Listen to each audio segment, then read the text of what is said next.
I've talked extensively on sugar causing weight gain and destroying the kidneys, the heart, the eyes, the nervous system.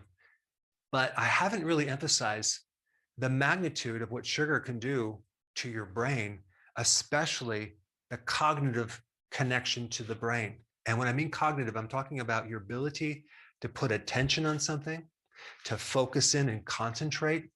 See, when you put your attention on something for a period of time, you're actually ignoring a lot of extra data and distractions that are around you.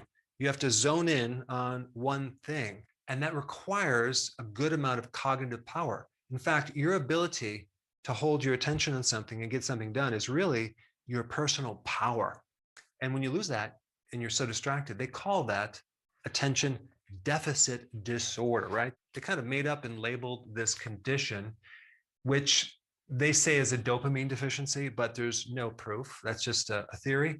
They also say that there's no cure. There's just therapy and there's just medication. I would love to find one person who's ever been cured with therapy for ADD. And I'd like to also find one person that's ever been cured using medications. And I'm talking about actually coming off the medication, I'm talking about Ritalin, correcting the problem. It doesn't, because they definitely don't talk about a cure. They say there's no cure, but there's just management. You're managing these symptoms. Now, when we talk about the influence of sugar on the parts of the brain, especially the frontal lobe and the hippocampus, which is involved in memory, learning, and things like that, we do know that there's a very temporary spike in dopamine, okay, which is your pleasure center. It affects your mood, your behavior. It makes you feel better, right? It makes you feel happier, at least for a minute, right? Until the receptors for dopamine start downgrading, okay? So now it takes more and more sugar to create the same effect.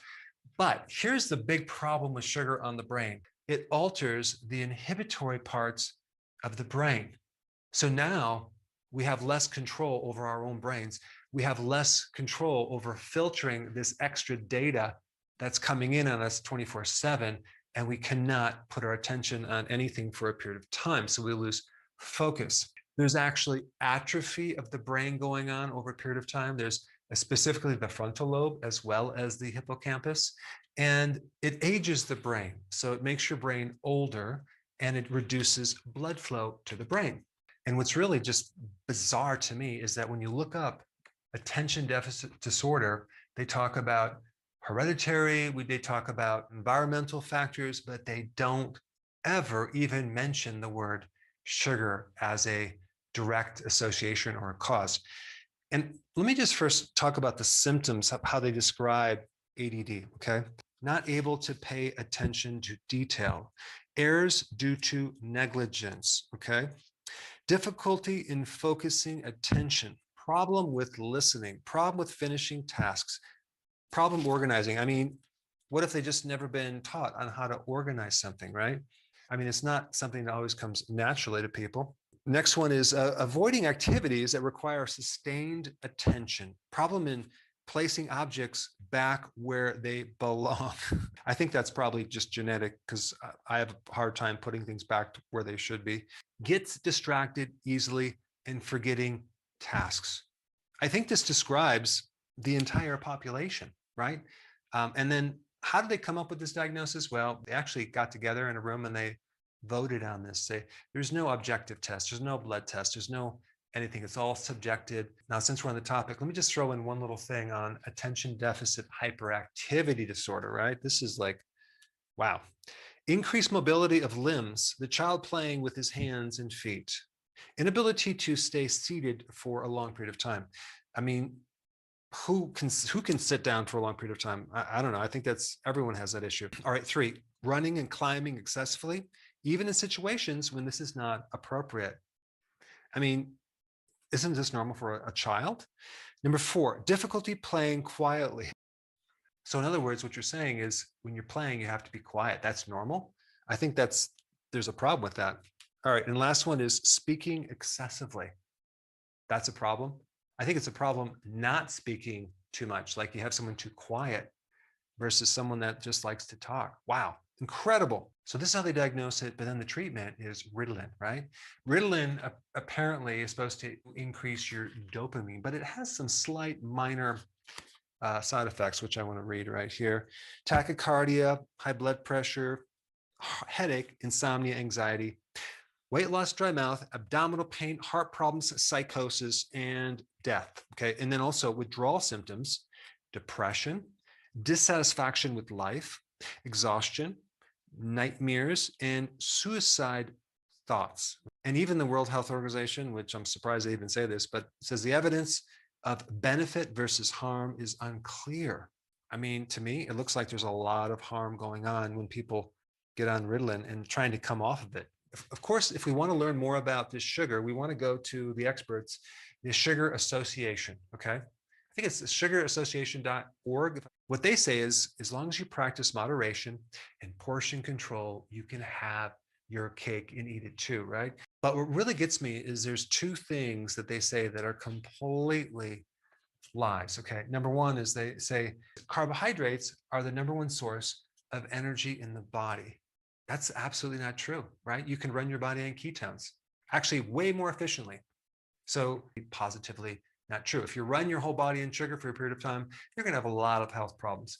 And the second thing they say is sugar is essential for the brain, okay?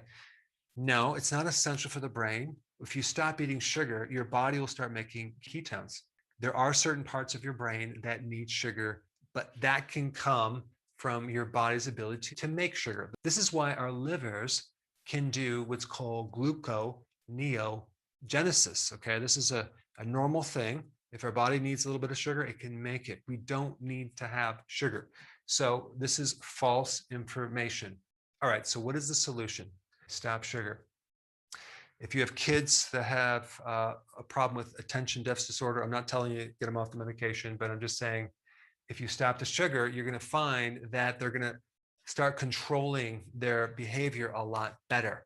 And the easiest way to come off sugar is to replace it with an alternative sugar. I would recommend sugar alcohols like xylitol, erythritol, monk fruit, stevia.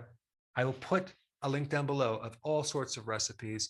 And honestly, it's basically the same sensation of sweet, just without being sugar. And then that way it makes it easier. But to be able to get rid of the cravings for sugar, you have to stop sugar.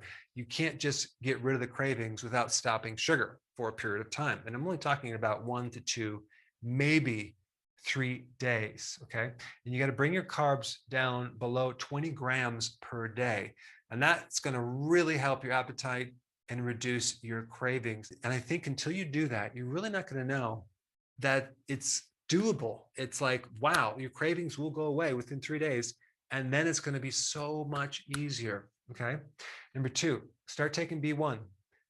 Get a natural source or nutritional yeast, because B1 directly helps the nervous energy that both kids and adults have. It helps the brain focus as well as replace the major deficiency that has occurred because of all the sugar. So anytime you consume sugar, you also at the same time better be taking a lot of B1, or else you go in the negative. And the symptom of B1 with the brain is a lot of cognitive problems, memory loss, inability to learn, nervous energy, can't focus on anything, restless leg syndrome, insomnia, and even nightmares, believe it or not. Okay, and the third thing is to fix your brain. Okay, it's fasting, and you'd fast 18 hours with a 6-hour eating window. You're going to find if you do this for at least a week, your cognitive function is going to go way up. A lot of you watching have already done this, so please put your comments down below so those people who have not done this can see the massive, amazing successes that fasting can do for your focus, your concentration, and your attention. On that note, let me put up a really good video on how to do intermittent fasting. It's right here. Check it out.